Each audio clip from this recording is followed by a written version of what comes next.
I would describe myself as a person who really loves to touch things and to feel a very emotional connection to everything. So I'm always looking for a very pure connection to the materials and to the world, in fact, to our surrounding. Yeah, and that's why I decided that sculpture is the perfect language for me, best way to express myself. So, what first impression when you first saw the introduction of fiber and art museums? So, what do you think this concept?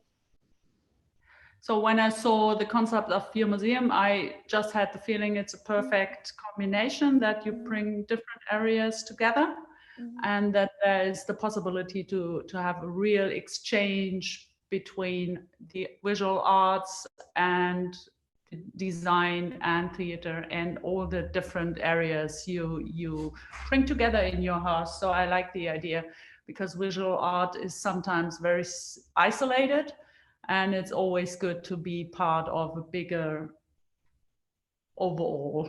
So that's great.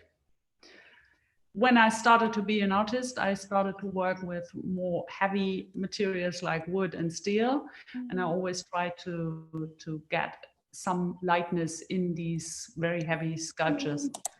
And I started to make my drafts with paper at the very beginning, more than 20 years ago. And I just realized that paper is a wonderful material for me to work three-dimensional, which was a big surprise for me, because I at the very beginning, I thought paper is two-dimensional, flat material, has nothing to do with sculptures. So I was really thrilled when I discovered that paper could be so three-dimensional. Because this was a big inspiration, I realized that I can build spaces with this flat material. And I started to create monumental sculptures with this material, and I still do that until today. Should I share some examples with you? So on the background, you see a sculpture. This I'm using, most of the time I'm using white paper, or sometimes I paint it black, but this is a white paper and the walls are green. So the using white paper means that the light is reflected by the paper. So the white surface of the paper reflects the colors of the surrounding, which is great. And I really use this quite often. So for example, this sculpture is in a private collection in a flat. The walls are green. And you can see the sculptures in an entrance, and you can walk underneath and you can look up into the interior space of the sculpture.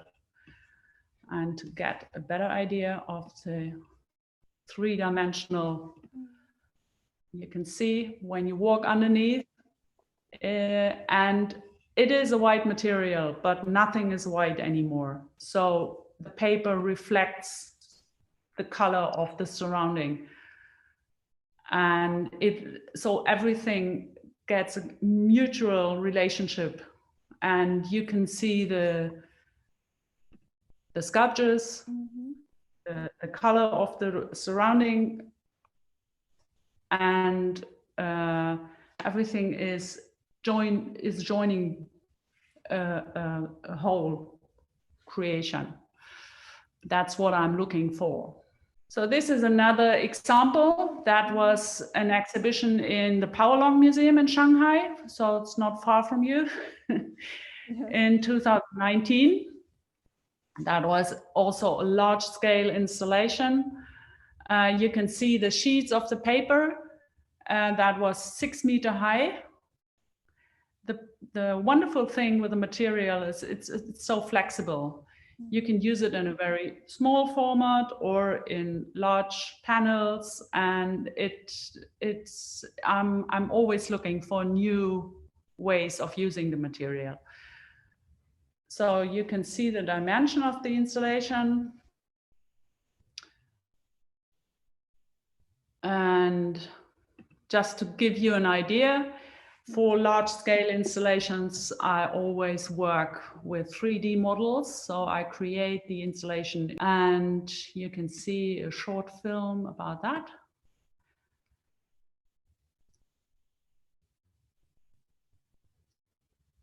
So everybody knows what will be in the exhibition, because this piece was developed especially for the museum, and I made it on site. So I worked in the museum to create the sculpture, and you can see the process.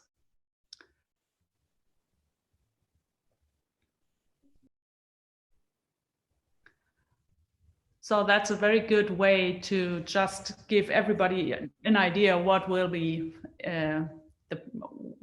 the project and how it is created. Mm-hmm. You can see there's a metal construction and the layers of the sheets.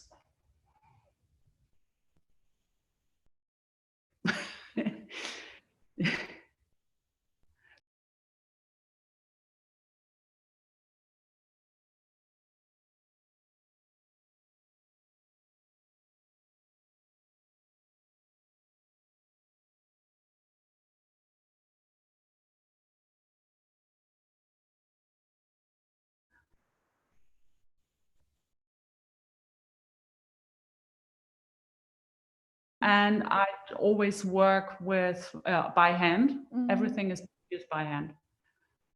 Yeah.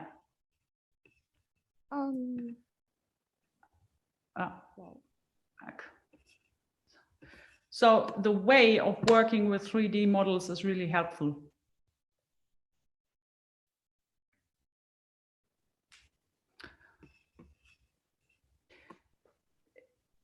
Paper is also a wonderful material because there are so different kinds of paper. How long does it usually take you to create a piece of work? It depends on the project. When I'm in my studio, I always work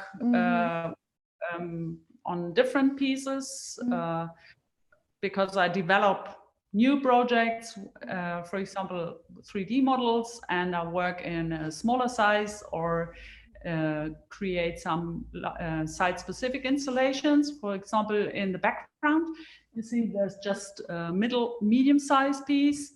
And I'm also working on a site-specific installation. And so it depends. And I always work on different projects at the same time. Yeah. I'm only using very high quality paper. It's also UV stabilized against sunlight.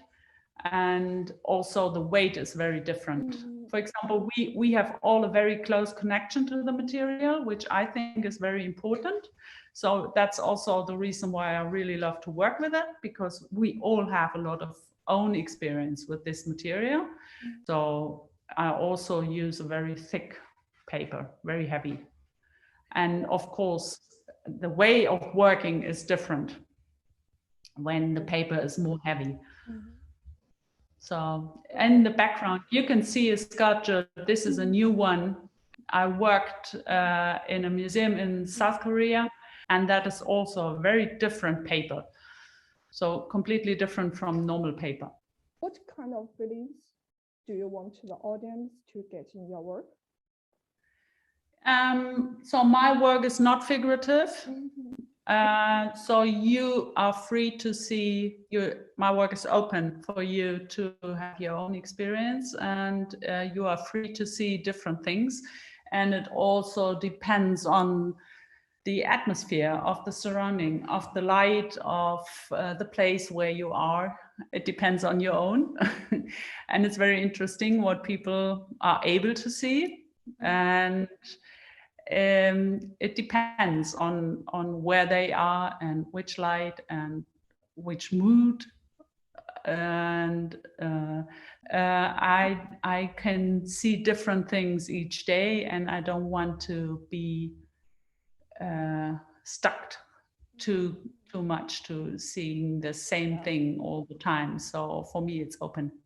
I'm always looking for a few inside of something of us. And it's interesting to see that people react very emotionally. And this is a kind of universal language we all are keen for. So we are all have a longing for looking inside and getting a view inside of ourselves or inside of something. So this is interesting to see, and I'm looking for this universal language. Of course, this pandemic is a big challenge still, and a lot of things changed.